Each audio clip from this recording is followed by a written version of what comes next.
एक गांव में रामू नाम का किसान अपने बेटे सूरज और अपनी पत्नी मीरा के साथ रहता था। वह बहुत गरीब था और बहुत सोचने वाला इंसान था। वहीं दूसरी ओर मीरा बोली, ये जी सुनते हो क्या हुआ? इतने परेशान हो आप? क्या बात हो गई, इतना परेशान हो रहे आप? कुछ नहीं, बस थोड़ी थकान सी लग रही, हाथ पैर उठ नहीं रहे। आज काम पर जाने का मन नहीं कर रहा।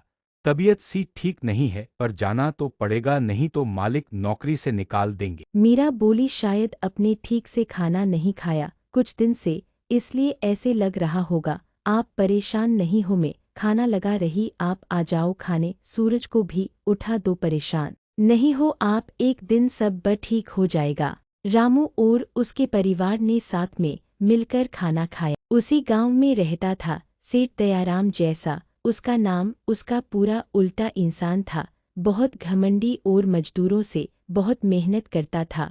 उसको अपने सेठ होने का बहुत घमंड था। सेठ दयाराम का घर इतना बड़ा और बहुत सुंदर था, मानो कोई हवेली हो, चारों ओर फूल लगे। उसका घर किसी हवेली से कम नहीं था। सेठ दयाराम की गांव में सबसे बड़ी दुकान है, जिसमें सब्जी फ्रूट राशन का सारा सामान मिलता था। रामू सेठ दयाराम के यहाँ मजदूरी का काम करता था। सेठ रामू और उसके साथ वाले मजदूरों से सारा दिन काम करता था। चावल के बोरे उनसे उठ पाता। जल्दी जल्दी पैर चलाओ, खाना नहीं खाया।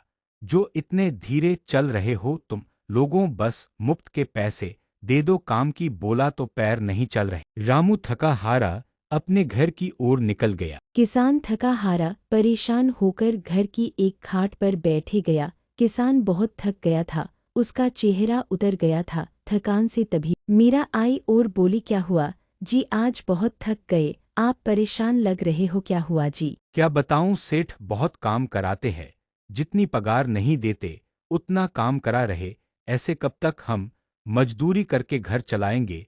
उनकी पगार में हमारी जरूरत ही पूरी नहीं हो पा रही, समझ नहीं आ रहा क्या करूं। सूरज की किरण और पक्षी की आवाज के साथ अगली सुबह हुई। उस दिन मीरा की तबीयत बहुत खराब हो गई, खांसी बुखार हो गया, इतना कि उससे बिस्तर से उठा भी नहीं जा रहा। तभी वहाँ रामू आया। उसने बोला, क्या हुआ मीरा, तबीयत तो ठीक है तुम्हारी? आज पूरे दिन से तुम सो ही रही हो। तभी मीरा उठकर बैठी, बोली, मेरी तबीयत ठीक नहीं है, मेरी बहुत ज्यादा खराब लग रही है, डॉक्टर के पास ले चलो, नहीं तो मैं आज खाना भी नहीं बना पाऊँ। तुम फिकर नहीं करो, मैं कुछ करता हूँ। पैसे तो नहीं है, लेकिन सेठ से उधार लेकर आता हूँ, तुम्हारी दवाई करा दूंगा। फिर रामू शाम को सेठ के घर की ओर निकल जाता। रामू सेठ के घर पहुंचा। उसने देखा सेठ का घर तो महल जैसा, ऐसी लगी सुंदर सुंदर सामान। मालिक, मेरी पत्नी की तबीयत बहुत खराब है, मुझे कुछ पैसे की जरूरत है, आप मुझे दे सकते हो? आप मेरी पगार से काट लेना।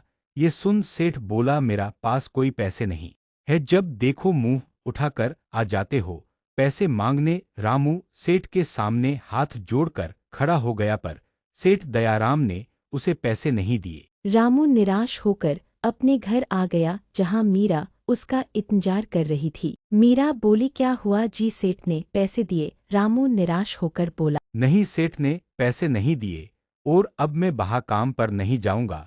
वो अच्छे इंसान नहीं है, मैं कल ही शहर जाकर कोई काम देखता हूँ। अगले दिन रामू शहर गया, पर उसे कहीं काम नहीं मिला। धूप बहुत होने की वजह से रामू थक हार के पार्क में रही टेबल पर बैठ गया। सोचा थोड़ा आराम कर लो। थोड़ी देर बाद रामू को एक ठेला देखता है, जिस पर बहुत भीड़ थी। लोग पता नहीं क्या खा रहे हैं, बच्चे से लेकर बड़े तक सब भीड़ लगाकर खड़े थे। वो सोचने लगा। रामू चल कर उस ठेले वाले के पास गया। उसने ठेले वाले से पूछा, भाई ये क्या बेच रहे हो? ठेला वाला बोला, फुल्की है भाई।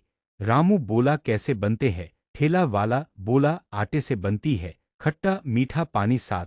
रामू सब समझ गया। रामू मीरा से बोला, मैंने शहर में देखा एक आदमी फुल्की बेच रहा था, उसके पास बहुत सारे लोग थे, उसकी बहुत कमाई हुई। अब मैं भी अपना फुल्की का ठेला खुलेगा, अपने गांव में बेचूंगा। मीरा बोली, ठीक है जी, आपको जैसा ठीक लगे। अगले दिन रामू ने अपनी फुल्की का ठेला लगा लिया। बच्चे उसके पास आए, बोले, चाचा ये क्या बेच रहे हो? रामू बोला, फुल्की है बेटा शहर के लोग इसे बड़े शौक से खाते हैं।